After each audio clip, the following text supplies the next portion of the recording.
Plazma terapiya nafaqat kosmetologiya, balki ginekologiyada ham ishlatilishi haqida eshitganmisiz? Plazma terapiyada sizni venangizdan olingan qonni trombotsit hamda plazmalar ajratib olinadi hamda kerakli bo'lgan ginekologik organga jo'natiladi. Ushbu usulning afzalligi organizmni hech qanday dori vositalarsiz organizmni o'zini kasalliklarga qarshi kurash qobiliyatini oshiradigan usul hisoblanadi.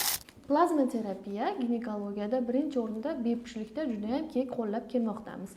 Ya'ni surunkali yallig'lanish kasalliklari, shuningdek bachadon naylaridagi spaykalar, ya'ni chandiqli o'zgarishlar bo'lganda hamda endometriyni sifatini hamda qalinligini oshirishda keng qo'llab kelmoqdamiz. Shuningdek ginekologiyada intim hayot sifatini yaxshilashda, surunkali sistitda, qin devorlarini namlantirishda, qin devorlari mushaklari tonusini pasayganida hamda jinsiy organlar sohasidagi distrofik o'zgarishlarda keng qo'llab kelmoqdamiz.